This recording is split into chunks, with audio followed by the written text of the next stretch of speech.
Lovecraft's The Dreams in the Witch House isn't just a story, it's a descent into pure, unadulterated cosmic terror. You click to understand what makes this tale so uniquely horrifying, and in the next few minutes, we're unlocking its darkest secrets. Step into Arkham, 1928, where a brilliant young student, Walter Gilman, moves into a centuries-old witch house, notorious for its dark past. He's a man of science, but his new home has other plans, blurring the line between dreams and a terrifying reality. But what if his scientific mind opened him up to horrors no one else could perceive? This isn't just another Lovecraft summary. We're dissecting the very architecture of fear in The Dreams in the Witch House. From its non-Euclidean geometry that twists not just space but Gilman's sanity, to the chilling, rat-like familiar, brown Jenkin, and the spectral witch Kezia Mason. You'll discover how Lovecraft masterfully used these elements to create a psychological trap that still haunts readers today, and why its ending is one of the most disturbing in all of literature. By the end of this video, you won't just know the plot. You'll feel the creeping dread of Gilman's experience and understand why this story is a cornerstone of cosmic horror. So, if you're ready to explore the forbidden corners of Lovecraft's imagination, make sure to like this video, leave your thoughts on Gilman's fate in the comments, and subscribe for more journeys into the abyss of weird fiction. The Dreams in the Witch House by H.P. Lovecraft. Whether the dreams caused the fever or the fever caused the dreams, Walter Gilman did not know.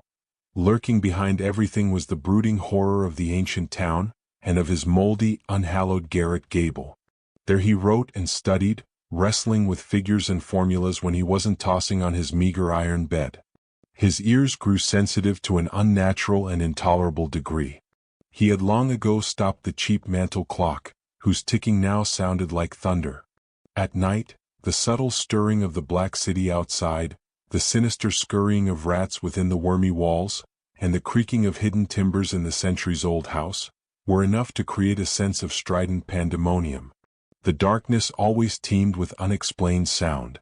Yet, he sometimes shook with fear, lest the noises he heard should subside, allowing him to hear certain other fainter sounds he suspected were lurking behind them. He was in Arkham, a changeless, legend-haunted city with clustered gambrel roofs that swayed and sagged over attics. There, witches had hidden from the king's men in the dark, olden days of the province. No spot in that city was more steeped in macabre memory than the gable room he inhabited. For this house and this room had also harbored old Kezia Mason, whose flight from Salem jail no one was ever able to explain. That was in 1692. The jailer had gone mad, babbling of a small, white-fanged furry thing that scuttled out of Kezia's cell. Not even Cotton Mather could explain the curves and angles smeared on the gray stone walls with some red, sticky fluid. Possibly Gilman ought not to have studied so hard. Non-Euclidean calculus and quantum physics are enough to stretch any brain. When one mixes them with folklore and tries to trace a strange background of multidimensional reality behind the ghoulish hints of Gothic tales and the wild whispers by the chimney corner, one can hardly expect to be wholly free from mental tension. Gilman came from Haverhill, but it was only after he entered college in Arkham that he began to connect his mathematics with the fantastic legends of elder magic. Something in the air of the hoary town worked obscurely on his imagination. The professors at Miskatonic had urged him to slacken up, even cutting down his course at several points. Moreover, they had stopped him from consulting the dubious old books on forbidden secrets kept under lock and key in a vault at the university library. But all these precautions came late. Gilman had already gathered terrible hints from the dreaded Necronomicon of Abdul al-Hazard, the fragmentary Book of Ibn, and the suppressed Unaussprechlichen Kulten of von Junt. He correlated these with his abstract formulas on the properties of space and the linkage of dimensions, both known and unknown. He knew his room was in the old witch house. Indeed, that was why he had taken it. The Essex County records contain much about Kezia Mason's trial. What she had admitted under pressure to the court of Oyer and Terminer fascinated Gilman beyond all reason. She had told Judge Hathorne of lines and curves that could point out directions leading through the walls of space to other spaces beyond. She implied that such lines and curves were frequently used at certain midnight meetings in the dark valley of the White Stone beyond Meadow Hill and on the unpeopled island in the river. She had spoken also of the black man of her oath, and of her new secret name, Nahab. Then she had drawn those devices on the walls of her cell and vanished. Gilman believed strange things about Kezia, and felt a queer thrill on learning that her dwelling was still standing after more than 235 years. He heard the hushed Arkham whispers, of Kezia's persistent presence in the old house and narrow streets, of irregular human tooth marks left on certain sleepers in that and other houses, of childish cries heard near Maeve and Hallowmas, of the stench often noted in the old house's attic just after those dreaded seasons, and of the small, furry, sharp-toothed thing that haunted the moldering structure in the town, nuzzling people curiously in the black hours before dawn. He resolved to live in the place at any cost. A room was easy to secure, for the house was unpopular, hard to rent, and long given over to cheap lodgings. Gilman couldn't have told what he expected to find there, but he knew he wanted to be in the building where some circumstance had more or less suddenly given a mediocre old woman of the 17th century an insight into mathematical depths perhaps beyond the utmost modern delvings of Planck, Heisenberg, Einstein, and de Sitter. He studied the timber and plaster walls for traces of cryptic designs at every accessible spot where the paper had peeled. Within a week, he managed to get to the eastern attic room where Kezia was believed to have practiced her spells. It had been vacant from the first, for no one had ever been willing to stay there long. But the Polish landlord had grown wary about renting it. Yet, nothing whatever happened to Gilman until about the time of the fever. No ghostly Kezia flitted through the somber halls and chambers. No small furry thing crept into his dismal eyrie to nuzzle him, and no record of the witch's incantations rewarded his constant search. Sometimes he would take walks through shadowy tangles of unpaved, musty-smelling lanes, where eldritch brown houses of unknown age leaned and tottered, leering mockingly through narrow, small-paned windows. Here he knew strange things had happened once. There was a faint suggestion, just beneath the surface, that everything of that monstrous past might not, at least in the darkest, narrowest, and most intricately crooked alleys, have utterly perished. He also rode out twice to the ill-regarded island in the river, and made a sketch of the singular angles described by the moss-grown rows of gray standing stones, whose origin was so obscure and immemorial. Gilman's room was of good size, but queerly irregular in shape. The north wall slanted perceptibly inward from the outer to the inner end, while the low ceiling slanted gently downward in the same direction. Aside from an obvious rat hole and the signs of other stopped-up ones, there was no access, nor any appearance of a former avenue of access, to the space that must have existed between the slanting wall and the straight outer wall on the house's north side. This was true, even though a view from the exterior showed where a window had been boarded up at a very remote date. The loft above the ceiling, which must have had a slanting floor, was likewise inaccessible. When Gilman climbed up a ladder to the cobwebbed level loft above the rest of the attic, he found vestiges of a bygone aperture tightly and heavily covered with ancient planking and secured by the stout wooden pegs common in colonial carpentry. No amount of persuasion, however, could induce the stolid landlord to let him investigate either of these two closed spaces. As time wore on, his absorption in the irregular wall and ceiling of his room increased. He began to read into the odd angles a mathematical significance that seemed to offer vague clues regarding their purpose. Old Kezia, he reflected, might have had excellent reasons for living in a room with peculiar angles. Was it not through certain angles that she claimed to have gone outside the boundaries of the world of space we know? His interest gradually veered away from the unplumbed voids beyond the slanting surfaces, since it now appeared that the purpose of those surfaces concerned the side he was already on. The touch of brain fever and the dreams began early in February. For some time, apparently, the curious angles of Gilman's room had been having a strange, almost hypnotic effect on him. As the bleak winter advanced, he found himself staring more and more intently at the corner where the down-slanting ceiling met the inward slanting wall. About this period, his inability to concentrate on his formal studies worried him considerably, his apprehensions about the mid-year examinations being very acute. But the exaggerated sense of hearing was scarcely less annoying. Life had become an insistent and almost unendurable cacophony, and there was that constant, terrifying impression of other sounds, perhaps from regions beyond life, trembling on the very brink of audibility. As far as concrete noises went, The rats in the ancient partitions were the worst. Sometimes their scratching seemed not only furtive but deliberate. When it came from beyond the slanting north wall, it was mixed with a sort of dry rattling. When it came from the century-closed loft above the slanting ceiling, Gilman always braced himself as if expecting some horror which only bided its time before descending to engulf him utterly.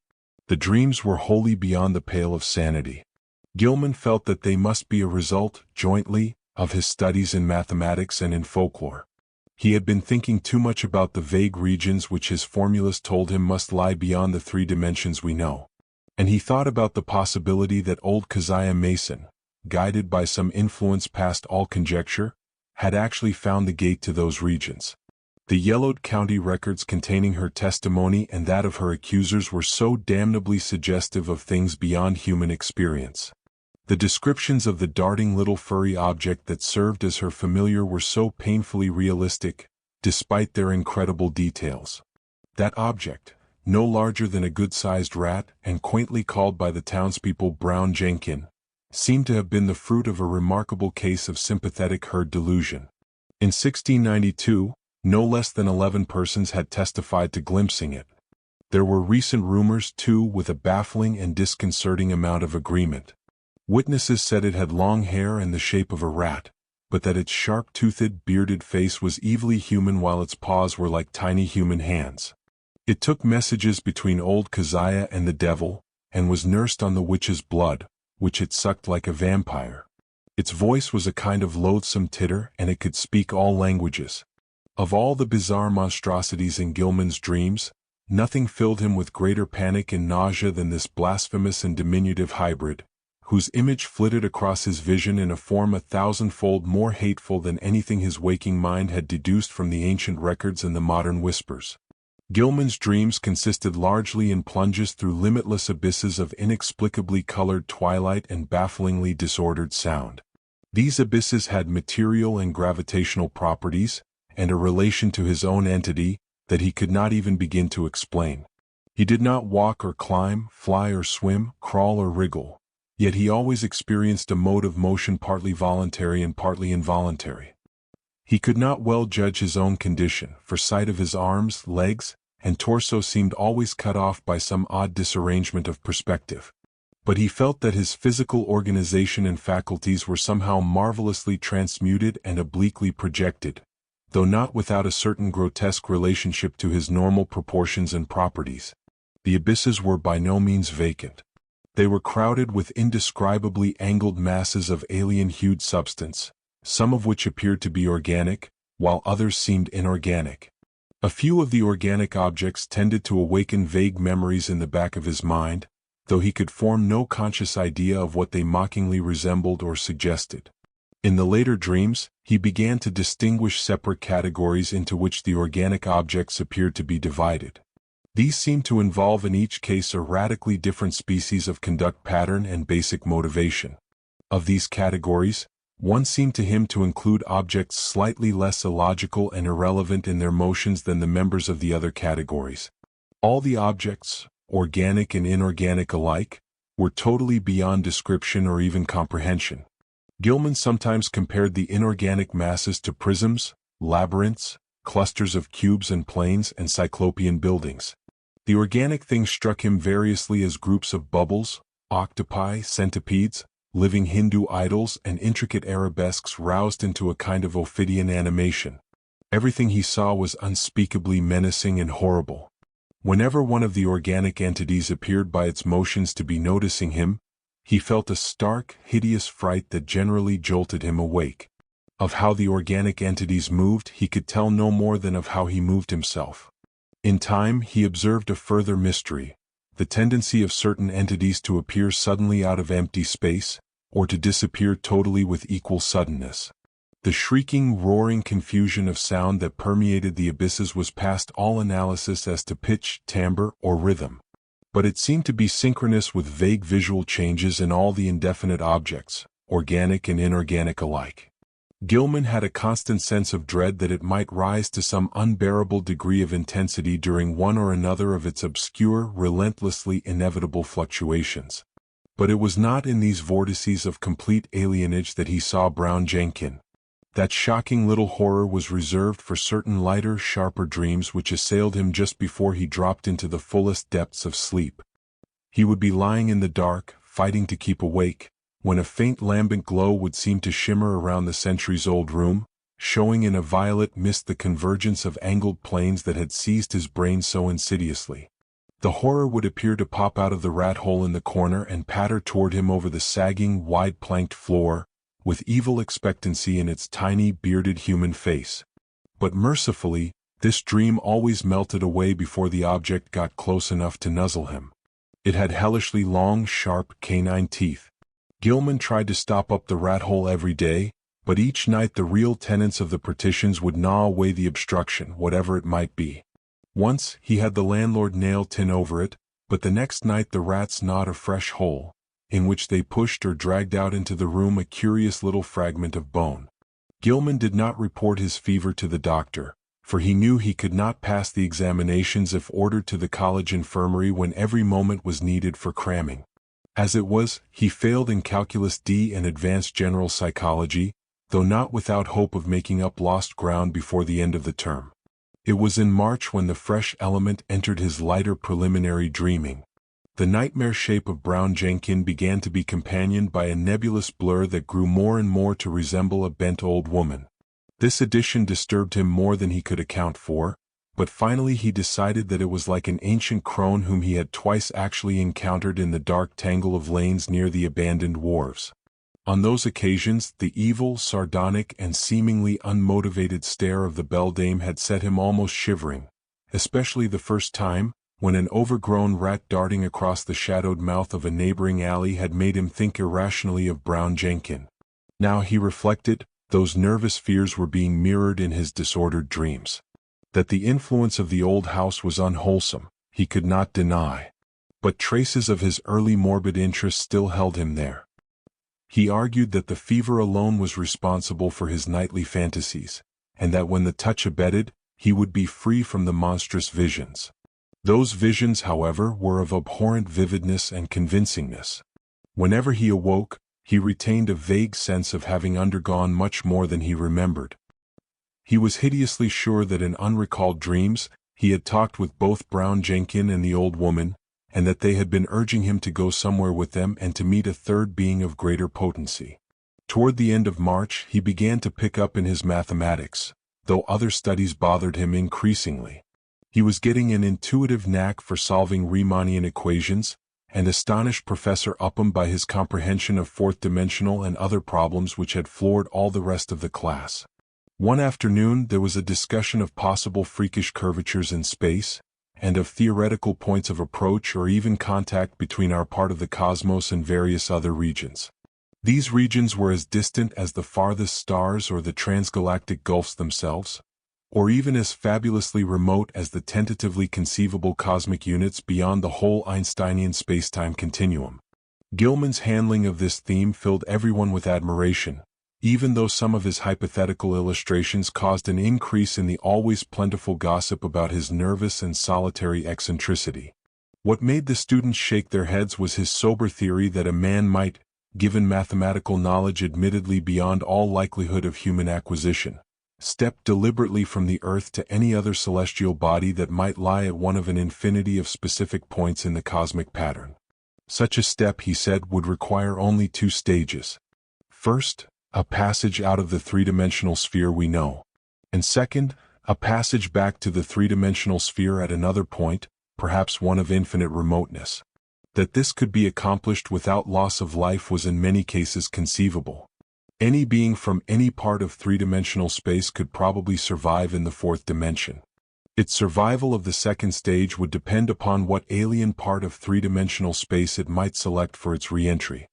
Denizens of some planets might be able to live on certain others, even planets belonging to other galaxies, or to similar dimensional phases of other spacetime continua. Though, of course, there must be vast numbers of mutually uninhabitable, even mathematically juxtaposed bodies or zones of space. It was also possible that inhabitants of a given dimensional realm could survive entry to many unknown and incomprehensible realms of additional or indefinitely multiplied dimensions, whether within or outside the given spacetime continuum, and that the converse would be likewise true. This was a matter for speculation, though one could be fairly certain that the type of mutation involved in a passage from any given dimensional plane to the next higher plane would not be destructive of biological integrity as we understand it. Gilman could not be very clear about his reasons for this last assumption, but his haziness here was more than overbalanced by his clearness on other complex points. Professor Upham especially liked his demonstration of the kinship of higher mathematics to certain phases of magical lore transmitted down the ages from an ineffable antiquity, human or pre-human, whose knowledge of the cosmos and its laws was greater than ours. Around the 1st of April, Gilman worried considerably because his slow fever did not abate. He was also troubled by what some of his fellow lodgers said about his sleepwalking. It seemed that he was often absent from his bed, and that the creaking of his floor at certain hours of the night was noticed by the man in the room below. This fellow also spoke of hearing the tread of shod feet in the night, but Gilman was sure he must have been mistaken in this, since shoes as well as other apparel were always precisely in place in the morning. One could develop all sorts of oral delusions in this morbid old house, for did not Gilman himself, even in daylight, now feel certain that noises other than rat scratchings came from the black voids beyond the slanting wall and above the slanting ceiling? His pathologically sensitive ears began to listen for faint footfalls in the immemorially sealed loft overhead, and sometimes the illusion of such things was agonizingly realistic. However, he knew that he had actually become a somnambulist, for twice at night his room had been found vacant, though with all his clothing in place. Of this he had been assured by Frank Elwood, the one fellow student whose poverty forced him to room in this squalid and unpopular house. Elwood had been studying in the small hours and had come up for help on a differential equation, only to find Gilman absent. It had been rather presumptuous of him to open the unlocked door after knocking had failed to rouse a response, but he had needed the help very badly and thought that his host would not mind a gentle prodding awake. On neither occasion, though, had Gilman been there, and when told of the matter he wondered where he could have been wandering, barefoot and with only his nightclothes on. He resolved to investigate the matter if reports of his sleepwalking continued, and thought of sprinkling flour on the floor of the corridor to see where his footsteps might lead. The door was the only conceivable egress, for there was no possible foothold outside the narrow window. As April advanced, Gilman's fever-sharpened ears were disturbed by the whining prayers of a superstitious loom-fixer named Joe Mazurewicz, who had a room on the ground floor. Mazurewicz had told long rambling stories about the ghost of old Kezia and the furry, sharp-fanged, nuzzling thing. He had said he was so badly haunted at times that only his silver crucifix, given him for the purpose by Father Iwanicki of St. Stanislaus Church, could bring him relief. Now he was praying because the witches' Sabbath was drawing near. May Eve was Walpurgis night, when hell's blackest evil roamed the earth and all the slaves of Satan gathered for nameless rites and deeds. It was always a very bad time in Arkham, even though the fine folks up in Miskatonic Avenue and High and Saltonstall streets pretended to know nothing about it. There would be bad doings, and a child or two would probably be missing. Joe knew about such things, for his grandmother in the old country had heard tales from her grandmother. It was wise to pray and count one's beads in this season. For 3 months Kezia and Brown Jenkin had not been near Joe's room, nor near Paul Koinski's room, nor anywhere else, and it meant no good when they held off like that. They must be up to something. Gilman dropped in at a doctor's office on the 16th of the month, and was surprised to find his temperature was not as high as he had feared. The physician questioned him sharply, and advised him to see a nerve specialist. On reflection, he was glad he had not consulted the still more inquisitive college doctor. Old Waldron, who had curtailed his activities before, would have made him take a rest, an impossible thing now that he was so close to great results in his equations. He was certainly near the boundary between the known universe and the fourth dimension, and who could say how much farther he might go. But even as these thoughts came to him, he wondered at the source of his strange confidence. Did all of this perilous sense of imminence come from the formulas on the sheets he covered day by day? The soft, stealthy, imaginary footsteps in the sealed loft above were unnerving. And now, too, there was a growing feeling that somebody was constantly persuading him to do something terrible which he could not do. How about somnambulism? Where did he go sometimes in the night? And what was that faint suggestion of sound which once in a while seemed to trickle through the maddening confusion of identifiable sounds even in broad daylight and full wakefulness? Its rhythm did not correspond to anything on earth, unless perhaps to the cadence of one or two unmentionable Sabbath chants. Sometimes he feared it corresponded to certain attributes of the vague shrieking or roaring in those wholly alien abysses of dream. The dreams were meanwhile getting to be atrocious. In the lighter preliminary phase, the evil old woman was now of fiendish distinctness. Gilman knew she was the one who had frightened him in the slums. Her bent back, long nose, and shriveled chin were unmistakable, and her shapeless brown garments were like those he remembered. The expression on her face was one of hideous malevolence and exultation, and when he awoke he could recall a croaking voice that persuaded and threatened. He must meet the black man and go with them all to the throne of Azathoth at the center of ultimate chaos. That was what she said. He must sign in his own blood the Book of Azathoth and take a new secret name, now that his independent delvings had gone so far. What kept him from going with her and Brown Jenkin and the other to the throne of chaos where the thin flutes piped mindlessly was the fact that he had seen the name Azathoth in the Necronomicon, and knew it stood for a primal evil too horrible for description. The old woman always appeared out of thin air near the corner where the downward slant met the inward slant. She seemed to crystallize at a point closer to the ceiling than to the floor, and every night she was a little nearer and more distinct before the dream shifted. Brown Jenkin, too, was always a little nearer at the last, and its yellowish-white fangs glistened shockingly in that unearthly violet phosphorescence. Its shrill, loathsome tittering stuck more and more in Gilman's head, and he could remember in the morning how it had pronounced the words Azathoth and Nyarlathotep. In the deeper dreams, everything was likewise more distinct, and Gilman felt that the twilight abysses around him were those of the fourth dimension. Those organic entities whose motions seemed least flagrantly irrelevant and unmotivated were probably projections of life forms from our own planet, including human beings. What the others were in their own dimensional sphere or spheres he dared not try to think. Two of the less irrelevantly moving things, a rather large congeries of iridescent, prolately spheroidal bubbles and a very much smaller polyhedron of unknown colors and rapidly shifting surface angles, seemed to take notice of him and follow him about or float ahead as he changed position among the Titan prisms, labyrinths, Cuban plane clusters, and quasi-buildings. All the while, the vague shrieking and roaring waxed louder and louder, as if approaching some monstrous climax of utterly unendurable intensity. During the night of April 19th to 20th, the new development occurred. Gilman was half involuntarily moving about in the twilight abysses with the bubble mass and the small polyhedron floating ahead, when he noticed the peculiarly regular angles formed by the edges of some gigantic neighboring prism clusters. In another second, he was out of the abyss and standing tremulously on a rocky hillside bathed in intense, diffused green light.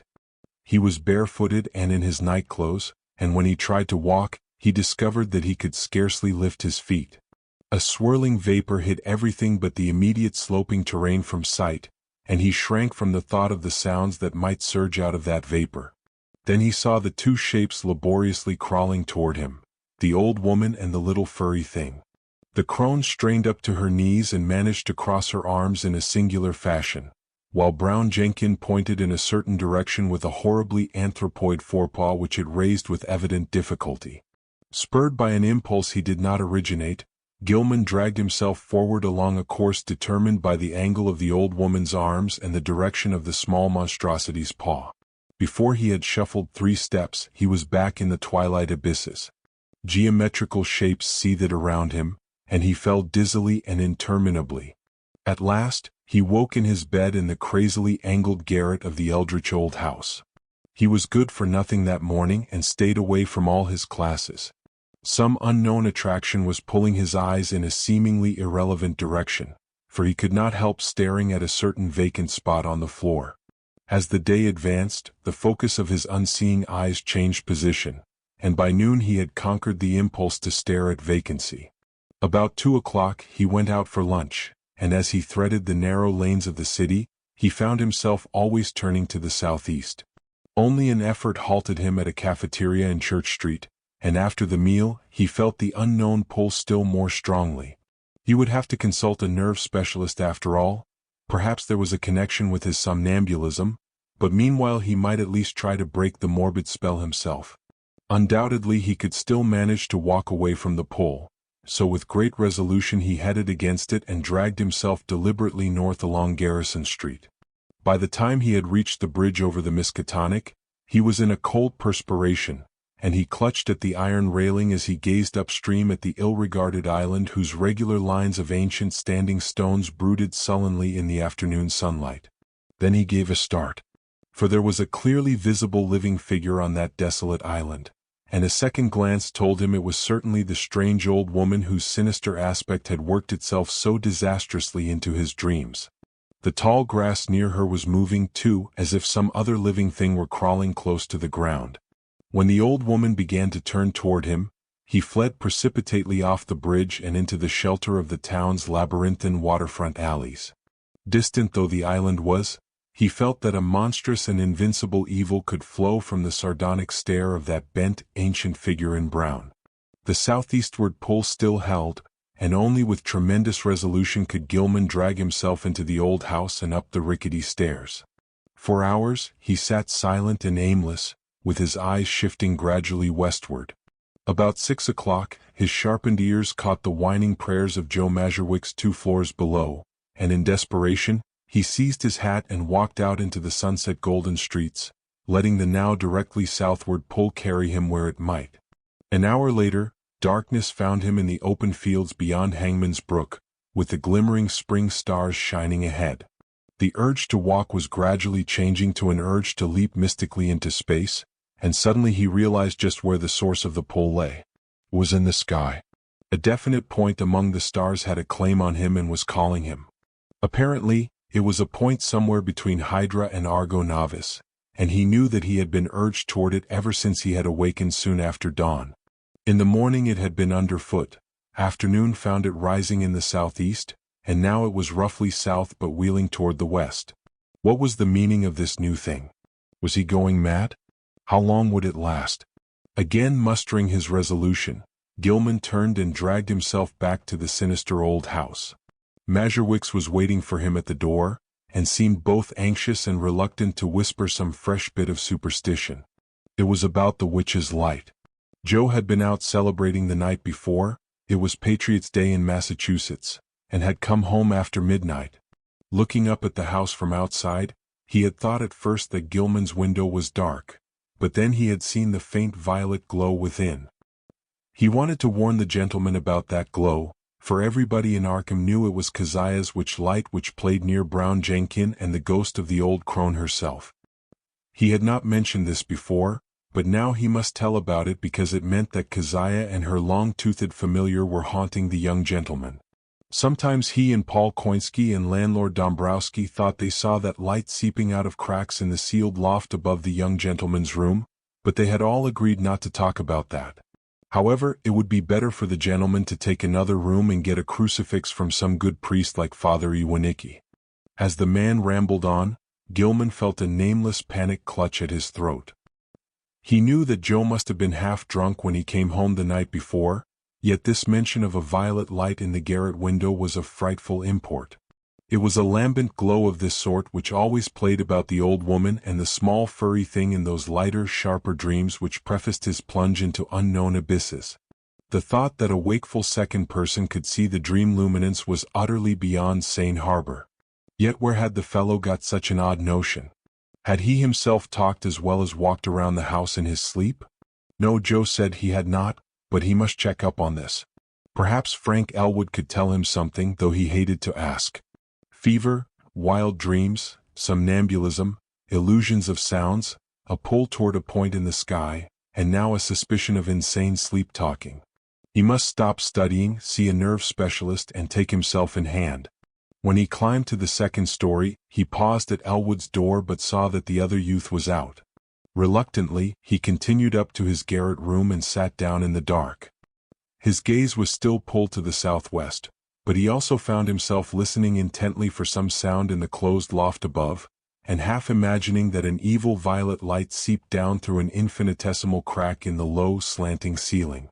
That night as Gilman slept, The violet light broke upon him with heightened intensity. The old witch and small furry thing, getting closer than ever before, mocked him with inhuman squeals and devilish gestures. He was glad to sink into the vaguely roaring twilight abysses, though the pursuit of that iridescent bubble congeries and that kaleidoscopic little polyhedron was menacing and irritating. Then came the shift as vast converging planes of a slippery-looking substance loomed above and below him, a shift which ended in a flash of delirium and a blaze of unknown, alien light in which yellow, carmine, and indigo were madly and inextricably blended. He was half lying on a high, fantastically balustrade terrace above a boundless jungle of outlandish, incredible peaks, balanced plains, domes, minarets, horizontal discs poised on pinnacles, and numberless forms of still greater wildness, some of stone and some of metal, which glittered gorgeously in the mixed, almost blistering glare from a polychromatic sky. Looking upward, he saw 3 stupendous discs of flame, each of a different hue, and at a different height above an infinitely distant curving horizon of low mountains. Behind him, tiers of higher terraces towered aloft as far as he could see. The city below stretched away to the limits of vision, and he hoped that no sound would well up from it. The pavement from which he easily raised himself was of a veined, polished stone beyond his power to identify. The tiles were cut in bizarre angled shapes which struck him as less asymmetrical than based on some unearthly symmetry whose laws he could not comprehend. The balustrade was chest-high, delicate and fantastically wrought. Along the rail were, at short intervals, little figures of grotesque design and exquisite workmanship. They, like the whole balustrade, seemed to be made of some sort of shining metal whose color could not be guessed in this chaos of mixed effulgences. Their nature utterly defied conjecture. They represented some ridged, barrel-shaped object with thin horizontal arms radiating spoke-like from a central ring, and with vertical knobs or bulbs projecting from the head and base of the barrel. Each of these knobs was the hub of a system of 5 long, flat, triangularly tapering arms arranged around it like the arms of a starfish, nearly horizontal, but curving slightly away from the central barrel. The base of the bottom knob was fused to the long railing with a point of contact that several figures had broken off and were missing. The figures were about 4.5 inches in height, while the spiky arms gave them a maximum diameter of about 2.5 inches. When Gilman stood up, the tiles felt hot to his bare feet. He was utterly alone. His first act was to walk to the balustrade and look dizzily down at the endless, cyclopean city, almost 2,000 feet below. He listened and thought a rhythmic confusion of faint musical pipings, covering a wide tonal range, welled up from the narrow streets beneath. He wished he might discern the inhabitants of the place. The sight turned him giddy after a while, making him feel as though he would have fallen to the pavement had he not clutched instinctively at the lustrous balustrade. His right hand fell on one of the projecting figures, the touch seeming to steady him slightly. However, it was too much for the exotic delicacy of the metalwork, and the spiky figure snapped off under his grasp. Still half dazed, he continued to clutch it as his other hand seized a vacant space on the smooth railing. But now his oversensitive ears caught something behind him, and he looked back across the level terrace. Approaching him softly, though without apparent furtiveness, were 5 figures. 2 of these were the sinister old woman and the fanged, furry little animal. The other 3 were what sent him unconscious, for they were living entities about 8 feet high, shaped precisely like the spiky images on the balustrade. They propelled themselves by a spider-like wriggling of their lower set of starfish arms. Gilman awakened in his bed, drenched by a cold perspiration, and with a smarting sensation in his face, hands, and feet. Springing to the floor, he washed and dressed in frantic haste, as if it were necessary for him to get out of the house as quickly as possible. He did not know where he wished to go, but felt that once more he would have to sacrifice his classes. The odd pull toward that spot in the sky between Hydra and Argo had abated, but another of even greater strength had taken its place. Now he felt that he must go north, infinitely north. He dreaded crossing the bridge that gave a view of the desolate island in the Miskatonic, so he went over the Peabody Avenue Bridge instead. Very often he stumbled, for his eyes and ears were chained to an extremely lofty point in the blank blue sky. After about an hour he got himself under better control and saw that he was far from the city. All around him stretched the bleak emptiness of salt marshes, while the narrow road ahead led to Innsmouth, that ancient, half-deserted town which Arkham people were so curiously unwilling to visit. Though the northward pull had not diminished, he resisted it as he had resisted the other pull, and finally found that he could almost balance the two. Plodding back to town and getting some coffee at a soda fountain, he dragged himself into the public library and browsed aimlessly among the lighter magazines. Once he met some friends who remarked how oddly sunburned he looked, but he did not tell them of his walk. At 3 o'clock he took some lunch at a restaurant, noting meanwhile that the pull had either lessened or divided itself. After that, he killed the time at a cheap cinema show, seeing the inane performance over and over again without paying any attention to it. About 9 at night, he drifted homeward and stumbled into the ancient house. Joe Mazurwick's was whining unintelligible prayers, and Gilman hastened up to his own garret chamber without pausing to see if Elwood was in. It was when he turned on the feeble electric light that the shock came. At once he saw there was something on the table which did not belong there, and a second look left no room for doubt. Lying on its side, for it could not stand up alone, was the exotic spiky figure which, in his monstrous dream, he had broken off the fantastic balustrade. No detail was missing. The ridged, barrel-shaped center, the thin, radiating arms, the knobs at each end, and the flat, slightly outward-curving starfish arms spreading from those knobs, all were there. In the electric light, the color seemed to be a kind of iridescent gray veined with green, and Gilman could see, amidst his horror and bewilderment, that one of the knobs ended in a jagged break corresponding to its former point of attachment to the dream railing. Only his tendency toward a dazed stupor prevented him from screaming aloud. This fusion of dream and reality was too much to bear. Still dazed, he clutched at the spiky thing and staggered downstairs to landlord Dombrowski's quarters. The whining prayers of the superstitious loom-fixer were still sounding through the moldy halls, but Gilman did not mind them now. The landlord was in and greeted him pleasantly. No, he had not seen that thing before and did not know anything about it. But his wife had said she found a funny tin thing in one of the beds when she fixed the rooms at noon, and maybe that was it. Dombrowski called her and she waddled in. Yes, that was the thing. She had found it in the young gentleman's bed, on the side next to the wall. It looked very queer to her, but of course, the young gentleman had lots of queer things in his room, books and curios and pictures and markings on paper. She certainly knew nothing about it. So Gilman climbed upstairs again in a mental turmoil, convinced that he was either still dreaming, or that his somnambulism had run to incredible extremes and led him to depredations in unknown places. Where had he gotten this strange thing? He did not recall seeing it in any museum in Arkham. It must have been somewhere, though, and the sight of it as he snatched it in his sleep must have caused the odd dream picture of the balustrade terrace. The next day he would make some very guarded inquiries, and perhaps see the nerve specialist. Meanwhile he would try to keep track of his somnambulism. As he went upstairs and across the garret hall, he sprinkled about some flower which he had borrowed, with a frank admission as to its purpose, from the landlord. He had stopped at Elwood's door on the way but had found all dark within. Entering his room, he placed the spiky thing on the table, and lay down in complete mental and physical exhaustion without pausing to undress. From the closed loft above the slanting ceiling, he thought he heard a faint scratching and padding, but he was too disorganized even to mind it. That cryptical pull from the north was getting very strong again, though it seemed now to come from a lower place in the sky. In the dazzling violet light of dream, the old woman and the fanged, furry thing came again, and with a greater distinctness than on any former occasion. This time they actually reached him, and he felt the crone's withered claws clutching at him. He was pulled out of bed and into empty space, and for a moment he heard a rhythmic roaring and saw the twilight amorphousness of the vague abysses seething around him. But that moment was very brief, for presently he was in a crude, windowless little space with rough beams and planks rising to a peak just above his head, and with a curious slanting floor underfoot. Proposed levels on that floor were low cases full of books of every degree of antiquity and disintegration. In the center were a table and bench, both apparently fastened in place.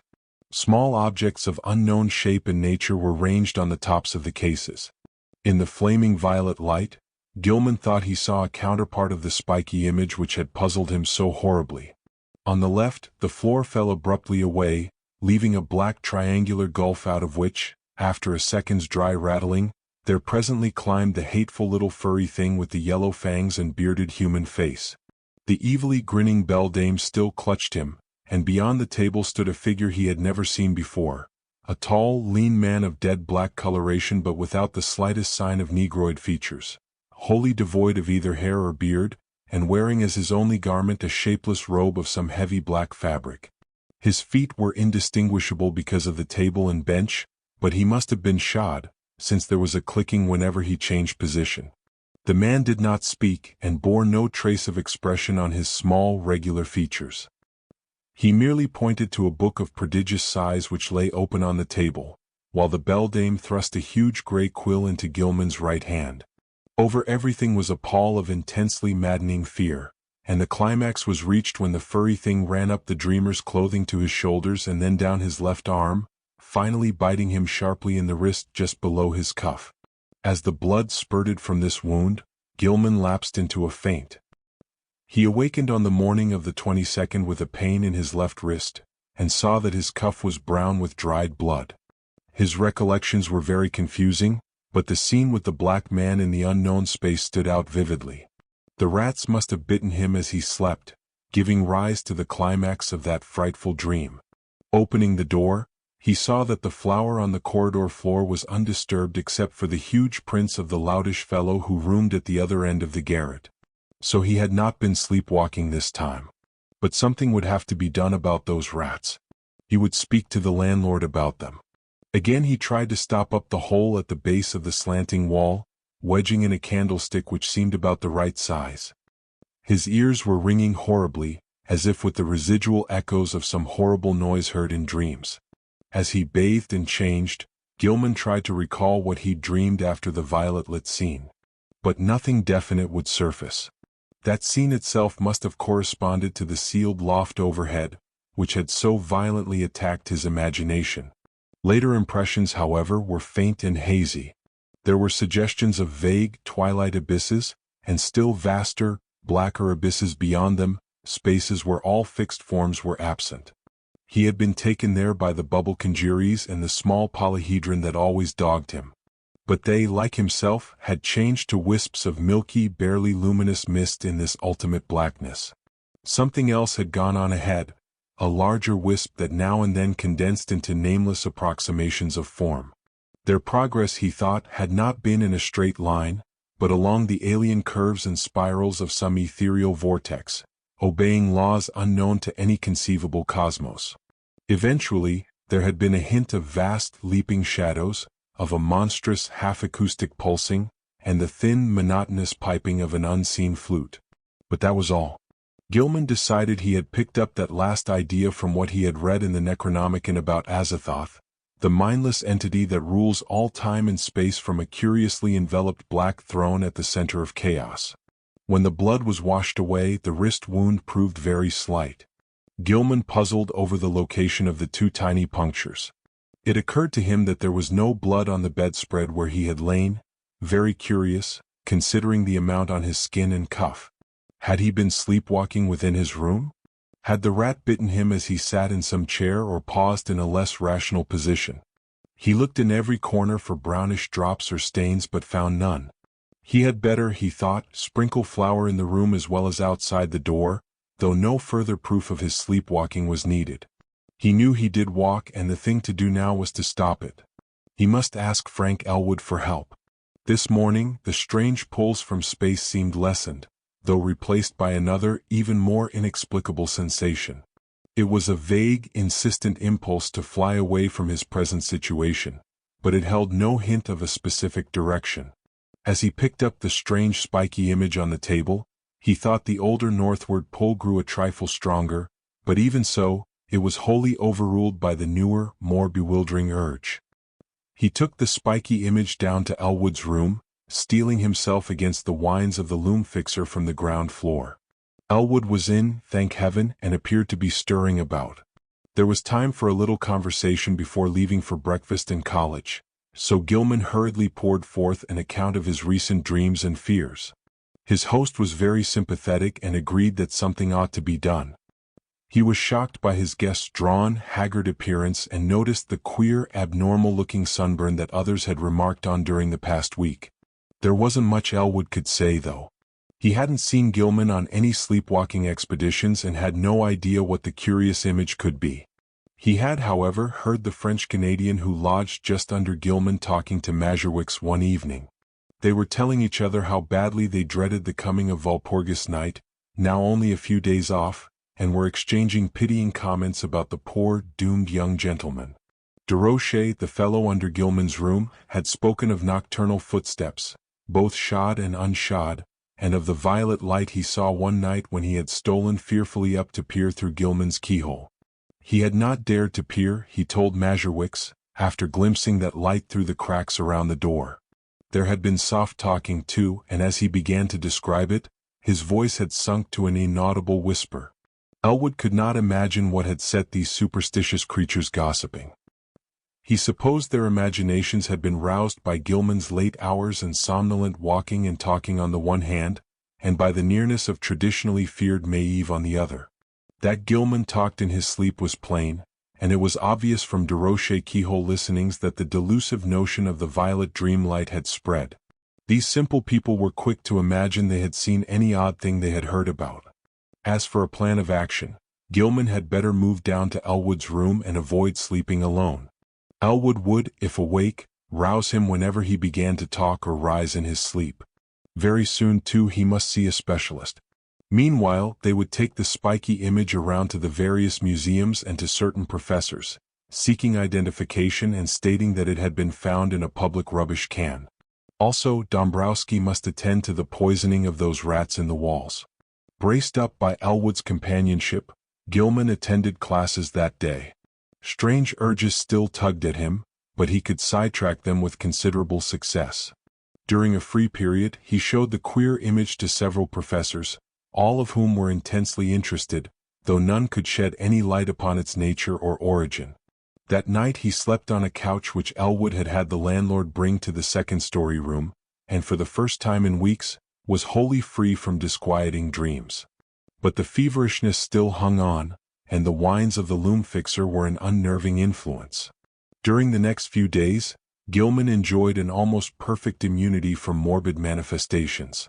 He had, Elwood said, showed no tendency to talk or rise in his sleep. Meanwhile, the landlord was putting rat poison everywhere. The only disturbing element was the talk among the superstitious foreigners, whose imaginations had become highly excited. Mazurwick was always trying to make him get a crucifix, and finally forced one upon him which he said had been blessed by the good Father Iwanicki. Desroches too had something to say. In fact, he insisted that cautious steps had sounded in the now vacant room above him on the first and second nights of Gilman's absence from it. Paul Koinski thought he heard sounds in the halls and on the stairs at night, and claimed that his door had been softly tried, while Mrs. Dombrowski vowed she had seen brown Jenkin for the first time since All Hallows. But such naive reports could mean very little, and Gilman let the cheap metal crucifix hang idly from a knob on his host's dresser. For 3 days, Gilman and Elwood canvassed the local museums in an effort to identify the strange spiky image, but always without success. In every quarter, however, interest was intense, for the utter alienness of the thing was a tremendous challenge to scientific curiosity. One of the small radiating arms was broken off and subjected to chemical analysis, and the result is still talked about in college circles. Professor Ellery found platinum, iron, and tellurium in the strange alloy.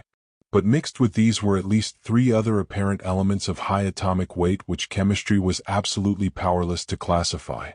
Not only did they fail to correspond with any known element, but they did not even fit the vacant places reserved for probable elements in the periodic system. The mystery remains unsolved to this day, though the image is on exhibition at the Museum of Miskatonic University. On the morning of April 27th, a fresh rat hole appeared in the room where Gilman was a guest, but Dombrowski tinned it up during the day. The poison was not having much effect, for scratchings and scurrying in the walls were virtually undiminished. Elwood was out late that night and Gilman waited up for him. He did not wish to go to sleep alone in a room, especially since he thought he had glimpsed in the evening twilight the repellent old woman whose image had become so horribly transferred to his dreams. He wondered who she was and what had been near her, rattling the tin can in a rubbish heap at the mouth of a squalid courtyard. The crone had seemed to notice him and leer evilly, though perhaps this was merely his imagination. The next day, both youths felt very tired and knew they would sleep like logs when night came. In the evening, they drowsily discussed the mathematical studies which had so completely and perhaps harmfully engrossed Gilman. They speculated about the linkage with ancient magic and folklore which seemed so darkly probable. They spoke of old Kezia Mason, and Elwood agreed that Gilman had good scientific grounds for thinking she might have stumbled on strange and significant information. The hidden cults to which these witches belonged were often guarded and handed down surprising secrets from older, forgotten eons. It was by no means impossible that Kezia had actually mastered the art of passing through dimensional gates. Tradition emphasizes the uselessness of material barriers in halting a witch's motions. And who can say what underlies the old tales of broomstick rides through the night?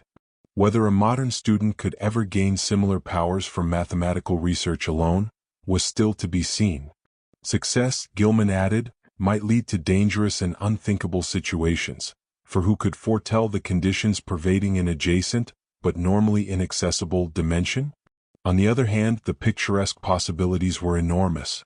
Time could not exist in certain belts of space, and by entering and remaining in such a belt, one might preserve one's life and age indefinitely. One would never suffer organic metabolism or deterioration, except for slight amounts incurred during visits to one's own or similar planes. One might, for example, pass into a timeless dimension and emerge at some remote period of the Earth's history as young as before. Whether anybody had ever managed to do this, one could hardly conjecture with any degree of authority. Old legends are hazy and ambiguous, and in historic times, all attempts at crossing forbidden gaps seem complicated by strange and terrible alliances with beings and messengers from outside. There was the immemorial figure of the deputy or messenger of hidden and terrible powers, the Black Man of the witch cult, and the Nyarlathotep of the Necronomicon. There was, too, the baffling problem of the lesser messengers or intermediaries, the quasi-animals and queer hybrids which legend depicts as witches' familiars. As Gilman and Elwood retired, too sleepy to argue further, they heard Joe Mazurwick's reel into the house half-drunk, and shuddered at the desperate wildness of his whining prayers. That night Gilman saw the violet light again. In his dream he had heard scratching and gnawing in the partitions, and thought that someone fumbled clumsily at the latch. Then he saw the old woman and the small furry thing advancing toward him over the carpeted floor. The beldam's face was alight with inhuman exultation, and the little yellow-toothed morbidity tittered mockingly as it pointed at the heavily sleeping form of Elwood on the other couch across the room. A paralysis of fear stifled all attempts to cry out. As once before, the hideous crone seized Gilman by the shoulders, yanking him out of bed and into empty space.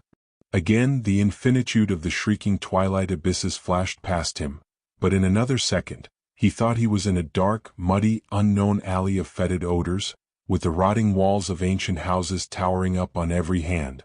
Ahead was the robed black man he had seen in the peaked space in the other dream, while from a lesser distance the old woman was beckoning and grimacing imperiously.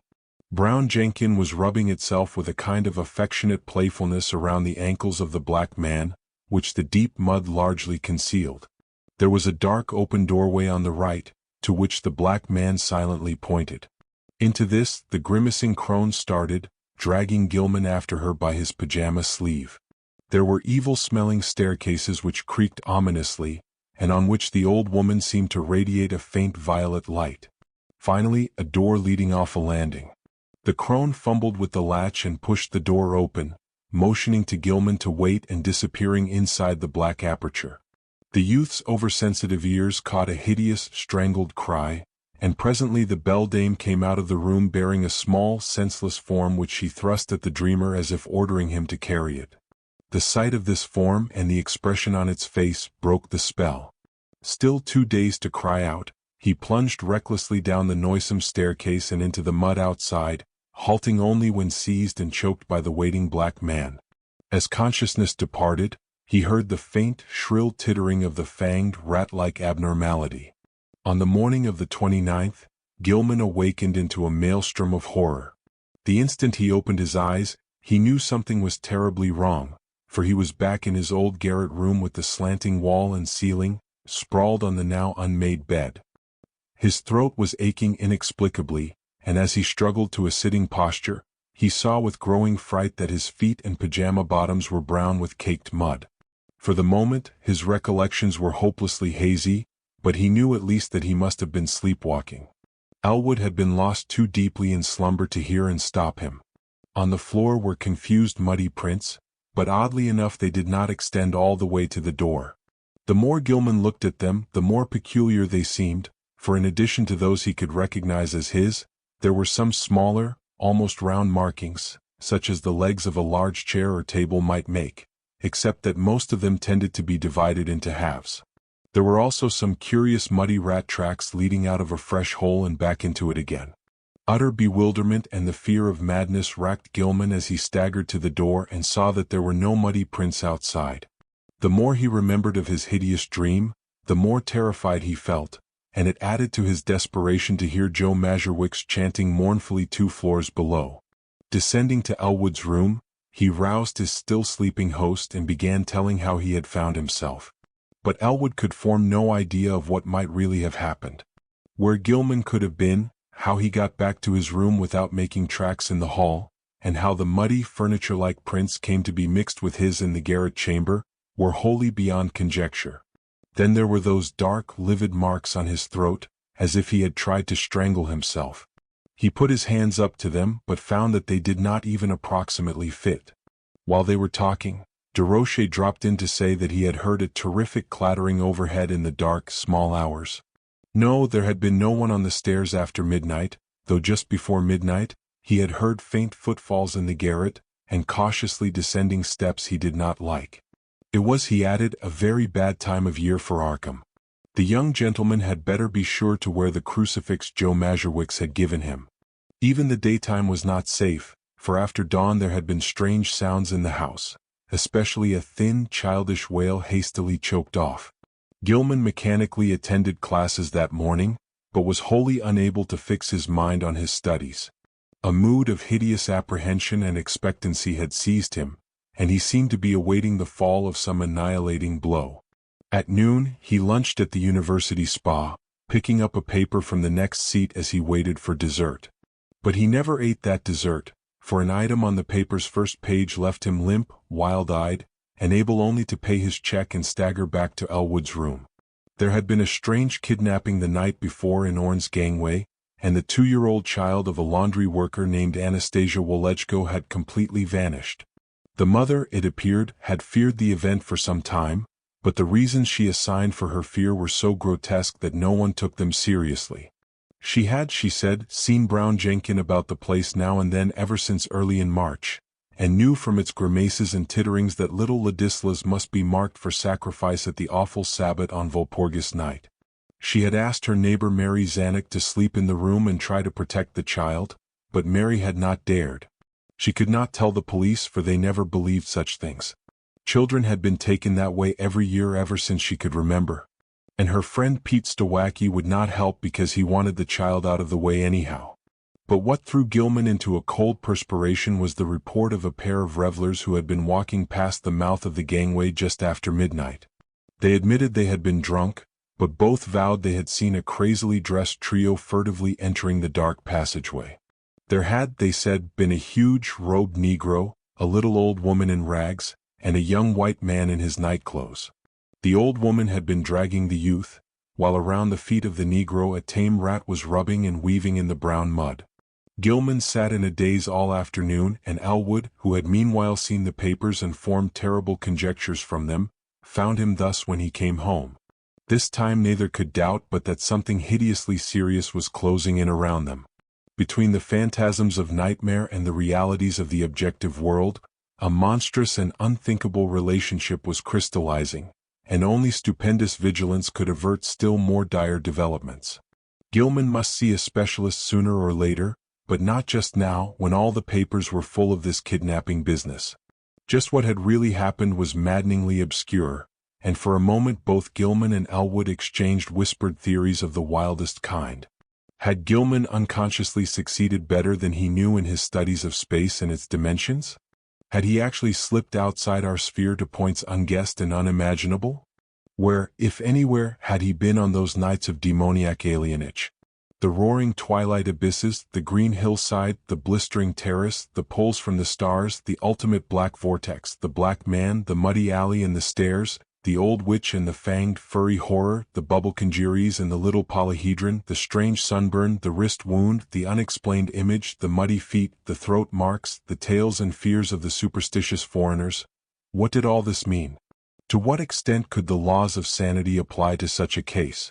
There was no sleep for either of them that night, but the next day they both cut classes and drowsed. This was April 30th, and with the dusk would come the hellish Sabbath time which all the foreigners and the superstitious old folk feared. Mazurwicz came home at 6 o'clock and said people at the mill were whispering that the Walpurgis revels would be held in the dark ravine beyond Meadow Hill, where the old white stone stands in a place queerly void of all plant life. Some of them had even told the police and advised them to look there for the missing Wolechko child, but they did not believe anything would be done. Joe insisted that the poor young gentleman wear his nickel-chain crucifix, and Gilman put it on and dropped it inside his shirt to humor the fellow. Late at night, the two youths sat drowsing in their chairs, lulled by the rhythmical praying of the loom fixer on the floor below. Gilman listened as he nodded, his preternaturally sharpened hearing seeming to strain for some subtle, dreaded murmur beyond the noises in the ancient house. Unwholesome recollections of things in the Necronomicon and the Black Book welled up, and he found himself swaying to infandous rhythms said to pertain to the blackest ceremonies of the Sabbath and to have an origin outside the time and space we comprehend. Presently he realized what he was listening for, the hellish chant of the celebrants in the distant Black Valley. How did he know so much about what they expected? How did he know the time when Nahab and her acolyte were due to bear the brimming bowl which would follow the black cock and the black goat? He saw that Elwood had fallen asleep and tried to call out and wake him. Something, however, closed his throat. He was not his own master. Had he signed the black man's book after all? Then his fevered, abnormal hearing caught the distant, wind-borne notes. Over miles of hill and field and alley they came, but he recognized them nonetheless. The fires must be lit, and the dancers must be starting in. How could he keep himself from going? What was it that had enmeshed him? Mathematics, folklore, the house, old Kezia, brown Jenkin, and now he saw that there was a fresh rat hole in the wall near his couch. Above the distant chanting and the nearer praying of Joe Mazurwicz came another sound, a stealthy, determined scratching in the partitions. He hoped the electric lights would not go out. Then he saw the fanged, bearded little face in the rat hole, the accursed little face which he at last realized bore such a shocking, mocking resemblance to old Kezia's, and heard the faint fumbling at the door. The screaming twilight abysses flashed before him, and he felt himself helpless in the formless grasp of the iridescent bubble conjuries. Ahead raced the small, kaleidoscopic polyhedron, and all through the churning void there was a heightening and acceleration of the vague tonal pattern which seemed to foreshadow some unutterable and unendurable climax. He seemed to know what was coming, the monstrous burst of Walpurgis rhythm in whose cosmic timbre would be concentrated all the primal, ultimate space-time seethings which lie behind the mass spheres of matter and sometimes break forth in measured reverberations that penetrate faintly to every layer of entity and give hideous significance throughout the worlds to certain dreaded periods. But all this vanished in a second. He was again in the cramped, violet-lit peaked space with the slanting floor, the low cases of ancient books, the bench and table, the queer objects, and the triangular gulf at one side. On the table lay a small white figure, an infant boy, unclothed and unconscious, while on the other side stood the monstrous, leering old woman with a gleaming, grotesque hafted knife in her right hand, and a queerly proportioned pale metal bowl, covered with curiously chased designs and having delicate lateral handles, in her left. She was intoning some croaking ritual in a language which Gilman could not understand, but which seemed like something guardedly quoted in the Necronomicon. As the scene grew clear, he saw the ancient crone bend forward and extend the empty bowl across the table. Unable to control his own motions, He reached far forward and took it in both hands, noticing its comparative lightness. At the same moment, the disgusting form of Brown Jenkin scrambled up over the brink of the triangular black gulf on his left. The crone now motioned him to hold the bowl in a certain position while she raised the huge, grotesque knife above the small white victim as high as her right hand could reach. The fanged, furry thing began tittering a continuation of the unknown ritual, while the witch croaked loathsome responses. Gilman felt a gnawing, poignant abhorrence shoot through his mental and emotional paralysis, and the light metal bowl shook in his grasp. A second later, the downward motion of the knife broke the spell completely, and he dropped the bowl with a resounding bell-like clangor while his hands darted out frantically to stop the monstrous deed. In an instant, he had edged up the slanting floor around the end of the table and wrenched the knife from the old woman's claws, sending it clattering over the brink of the narrow triangular gulf. In another instant, however, matters were reversed, for those murderous claws had locked themselves tightly around his own throat, while the wrinkled face was twisted with insane fury. He felt the chain of the cheap crucifix grinding into his neck, and in his peril wondered how the sight of the object itself would affect the evil creature. Her strength was altogether superhuman, but as she continued her choking, he reached feebly in his shirt and drew out the metal symbol, snapping the chain and pulling it free. At sight of the device, the witch seemed struck with panic, and her grip relaxed long enough to give Gilman a chance to break it entirely. He pulled the steel-like claws from his neck and would have dragged the beldame over the edge of the gulf had not the claws received a fresh access of strength and closed in again. This time he resolved to reply in kind, and his own hands reached out for the creature's throat. Before she saw what he was doing, he had the chain of the crucifix twisted about her neck, and a moment later he had tightened it enough to cut off her breath. During her last struggle, he felt something bite at his ankle, and saw that Brown Jenkin had come to her aid. With one savage kick, he sent the morbidity over the edge of the gulf and heard it whimper on some level far below. Whether he had killed the ancient crone he did not know, but he let her rest on the floor where she had fallen. Then, as he turned away, he saw on the table a sight which nearly snapped the last thread of his reason. Brown Jenkin, tough of sinew and with 4 tiny hands of demoniac dexterity, had been busy while the witch was throttling him, and his efforts had been in vain. What he had prevented the knife from doing to the victim's chest, the yellow fangs of the furry blasphemy had done to her wrist, and the bowl so laid on the floor stood full beside the small lifeless body. In his dream delirium, Gilman heard the hellish alien rhythm chant of the Sabbath. It came from an infinite distance, and he knew the black man must be there. Confused memories mixed with his mathematics, and he believed his subconscious mind held the angles he needed to guide him back to the normal world, alone and unaided. He felt sure he was in the immemorially sealed loft above his own room. But he doubted he could escape through the slanting floor or the long-stopped exit. Besides, would an escape from a dream loft merely bring him into a dream house? An abnormal projection of the actual place he sought? He was wholly bewildered about the relation between dream and reality in all his experiences. The passage through the vague abysses would be frightful, for the Walpurgis rhythm would be vibrating. And at last he would have to hear that cosmic pulsing he so mortally dreaded. Even now, he detected a low, monstrous shaking whose tempo he suspected all too well. At Sabbath time, it always mounted, reaching through the worlds to summon initiates to nameless rites. Half the Sabbath chants were patterned on this faintly overheard pulsing, which no earthly ear could endure in its unveiled spatial fullness. Gilman also wondered if he could trust his instinct to take him back to the right part of space. How could he be sure he would not land on that greenlit hillside of a far planet? Or on the tessellated terrace above the city of tentacled monsters beyond the galaxy? Or in the spiral black vortices of that ultimate void of chaos where the mindless demon sultan Azathoth reigns? Just before he made the plunge, the violet light went out, leaving him in utter blackness. The witch, old Kezia and Ahab, that must have meant her death. Mixed with the distant Sabbath chant and the whimpers of Brown Jenkin in the gulf below, he thought he heard another, wilder whine from unknown depths. Joe Mazurwick's, the prayers against the crawling chaos now turning to an inexplicably triumphant shriek, worlds of sardonic actuality impinging on vortices of febrile dream. Shubnigura. The Goat with 1,000 Young. They found Gilman on the floor of his queerly angled old garret room long before dawn. His terrible cry had brought Desroches, Koinski, Dombrowski, and Mazurewicz at once, and had even woken the soundly sleeping Elwood in his chair. Gilman was alive, with open, staring eyes, but seemed largely unconscious.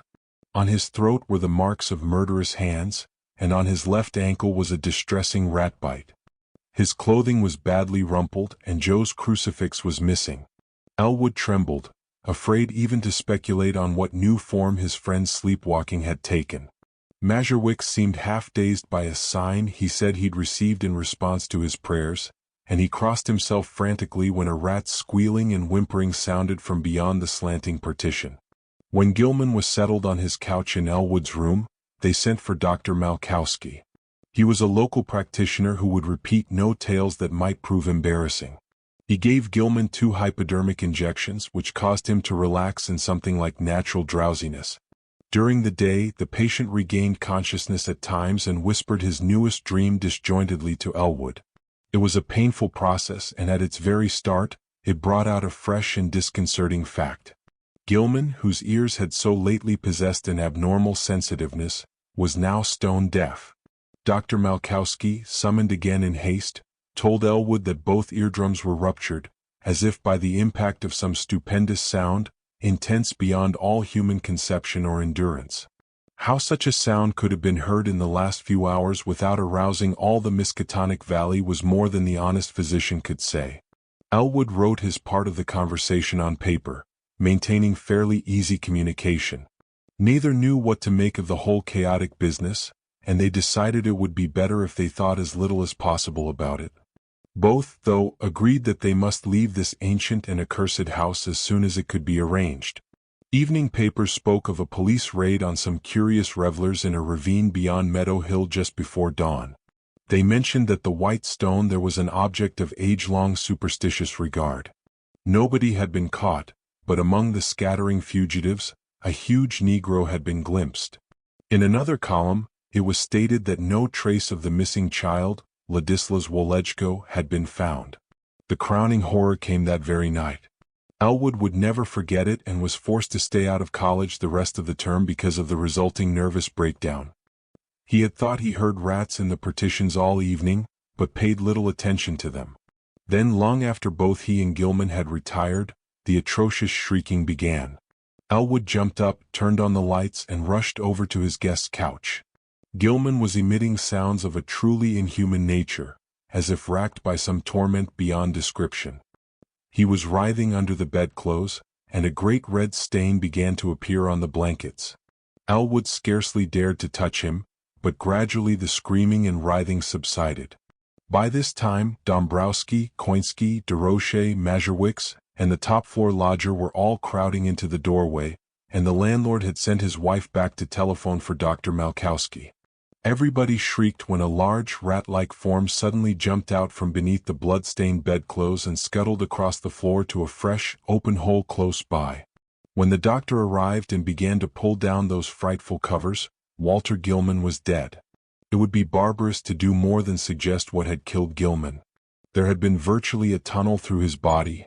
Something had eaten his heart out.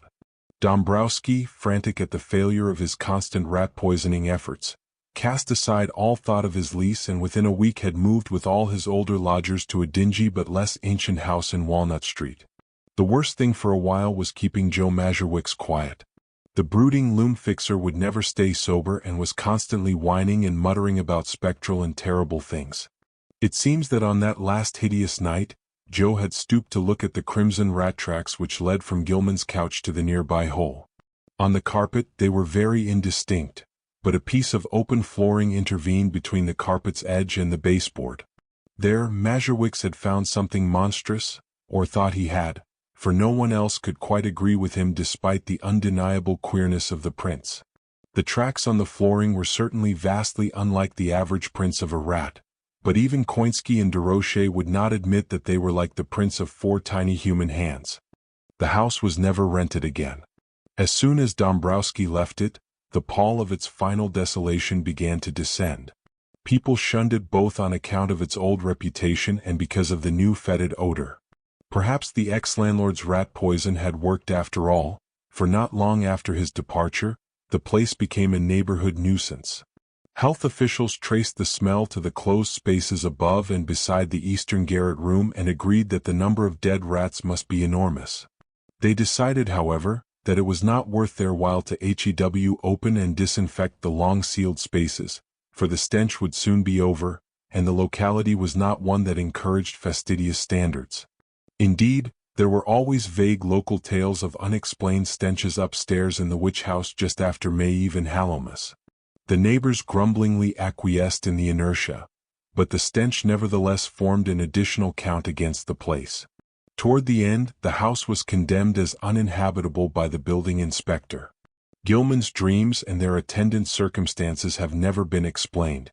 Elwood, whose thoughts on the entire episode are sometimes almost maddening, came back to college the next autumn and graduated the following June. He found the spectral gossip of the town much diminished.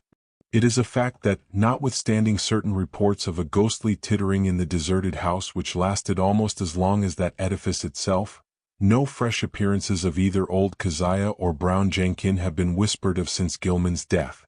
It is rather fortunate that Elwood was not in Arkham in that later year when certain events abruptly renewed the local whispers about elder horrors. Of course, he heard about the matter afterward and suffered untold torments of black and bewildered speculation, but even that was not as bad as actual nearness and several possible sites would have been. In March 1931, a gale wrecked the roof and great chimney of the vacant witch house. A chaos of crumbling bricks, blackened, moss-grown shingles, and rotting planks and timbers crashed down into the loft and broke through the floor beneath.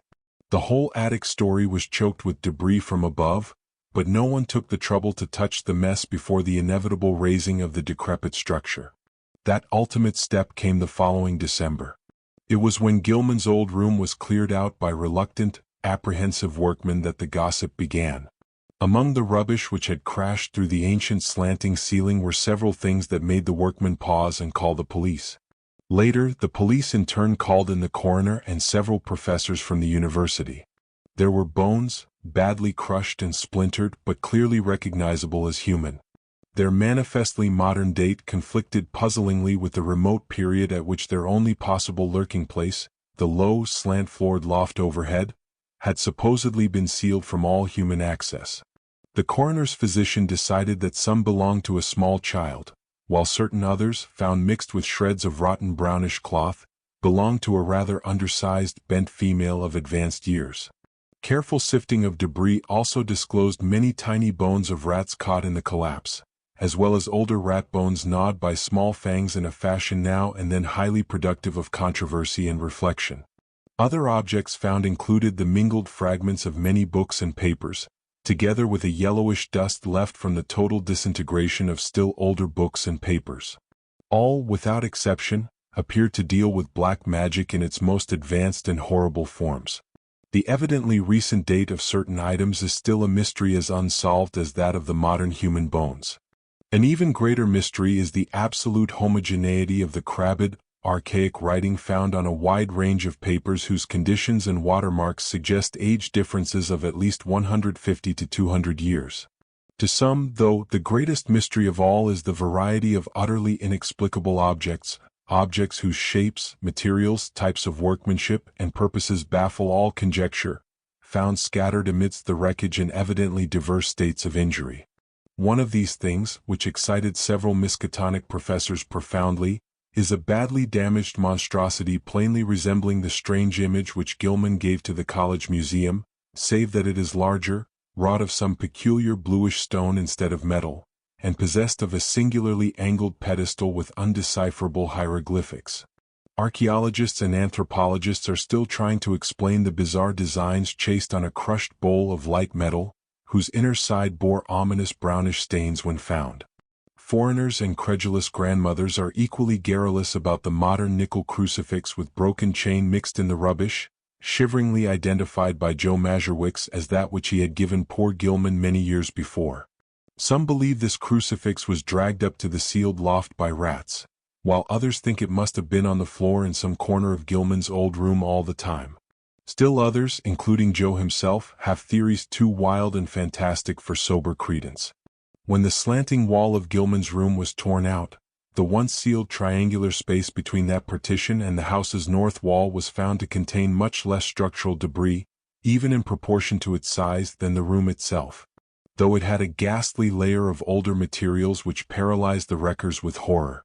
In brief, the floor was a veritable ossuary of the bones of small children, some fairly modern, but others extending back in infinite gradations to a period so remote that crumbling was almost complete.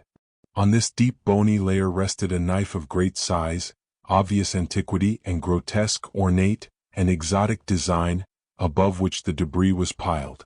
In the midst of this debris, wedged between a fallen plank and a cluster of cemented bricks from the ruined chimney, was an object destined to cause more bafflement, veiled fright, and openly superstitious talk in Arkham than anything else discovered in the haunted and accursed building.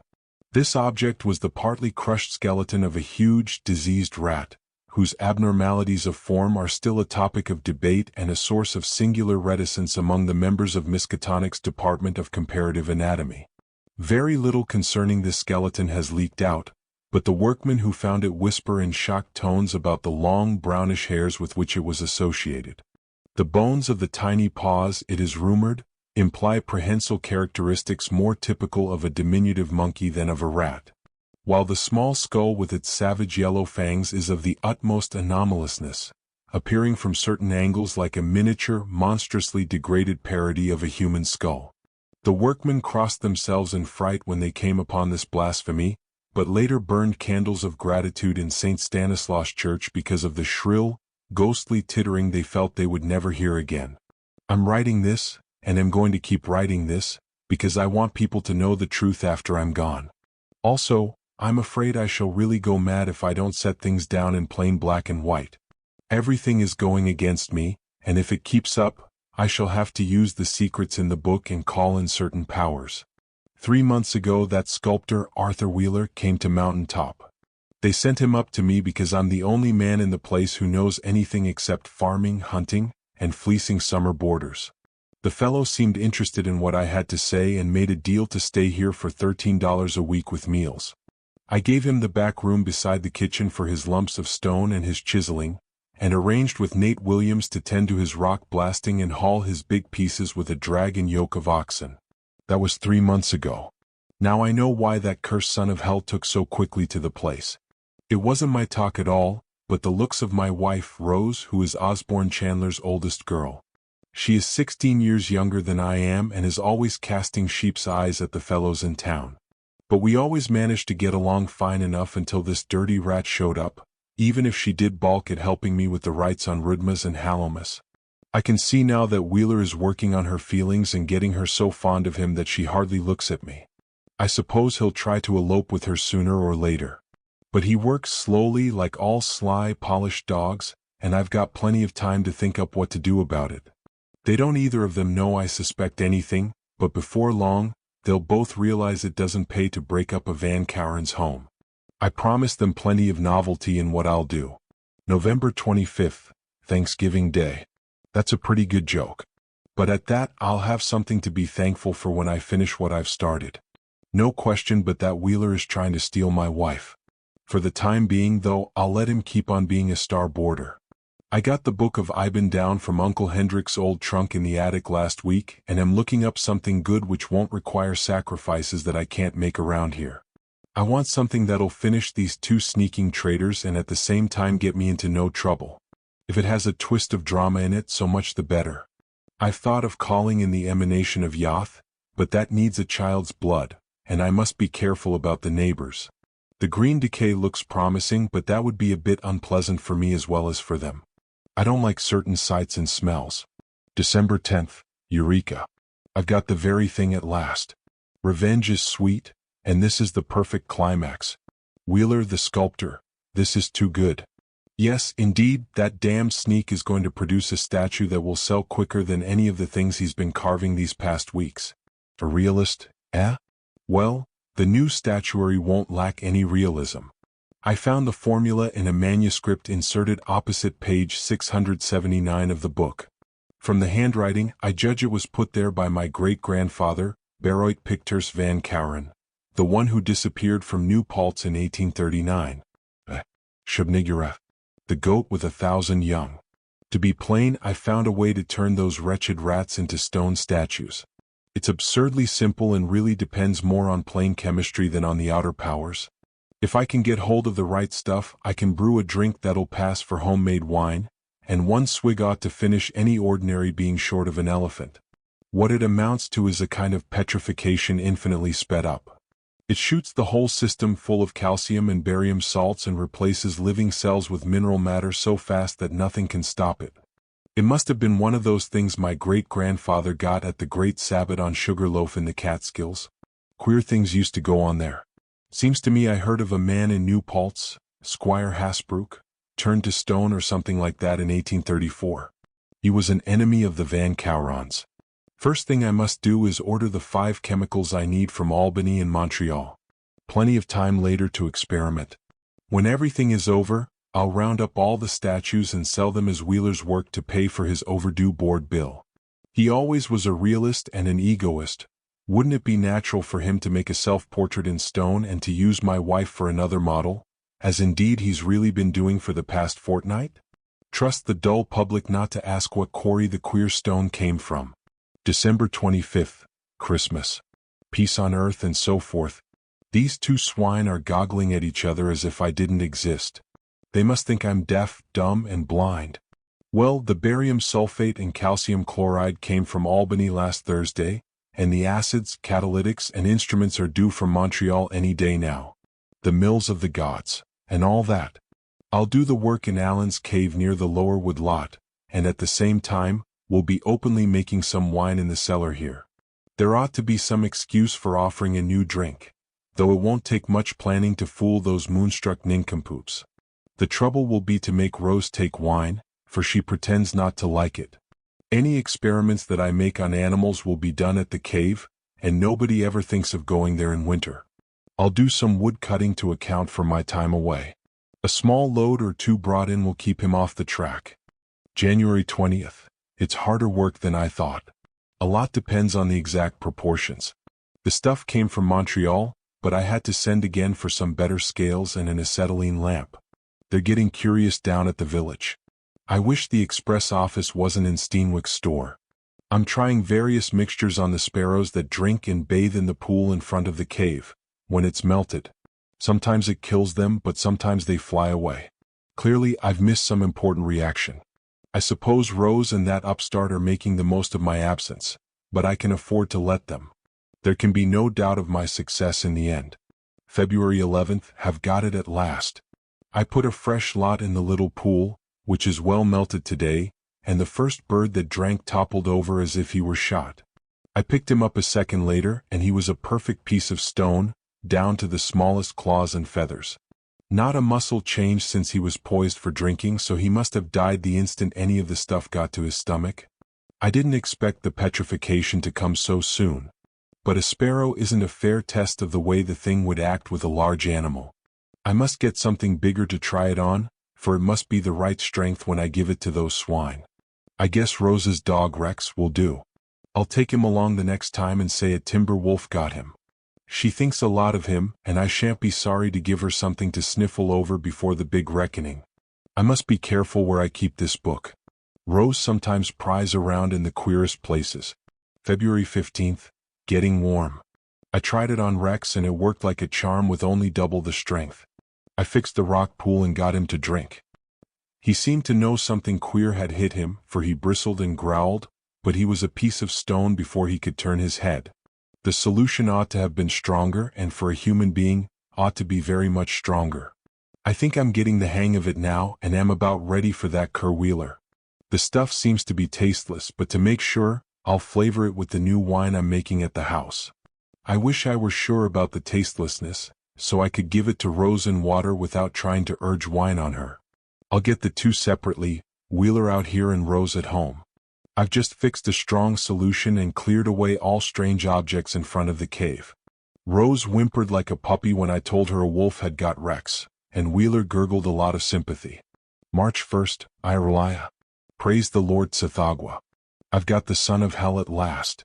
I told him I'd found a new ledge of friable limestone down this way, and he trotted after me like the yellow cur he is. I had the wine-flavored stuff in a bottle on my hip, and he was glad of a swig when we got here. He gulped it down without a wink, and dropped in his tracks before you could count 3. But he knows I've had my vengeance, for I made a face at him that he couldn't miss. I saw the look of understanding come into his face as he keeled over. In 2 minutes he was solid stone. I dragged him into the cave and put Rex's figure outside again. That bristling dog shape will help to scare people off. It's getting time for the spring hunters, and besides, there's a damned lunger named Jackson in a cabin over the hill who does a lot of snooping around in the snow. I wouldn't want my laboratory and storeroom to be found just yet. When I got home, I told Rose that Wheeler had found a telegram at the village summoning him suddenly home. I don't know whether she believed me or not, but it doesn't matter. For form's sake, I packed Wheeler's things and took them down the hill, telling her I was going to ship them after him. I put them in the dry well at the abandoned Rapoli place. Now for Rose. March 3rd. Can't get Rose to drink any wine. I hope that stuff is tasteless enough to go unnoticed in water. I tried it in tea and coffee, but it forms a precipitate and can't be used that way. If I use it in water, I'll have to cut down the dose and trust in a more gradual action. Mr. and Mrs. Hoog dropped in this noon, and I had hard work keeping the conversation away from Wheeler's departure. It mustn't get around that we say he was called back to New York when everybody at the village knows no telegram came and that he didn't leave on the bus. Rose is acting damned queer about the whole thing.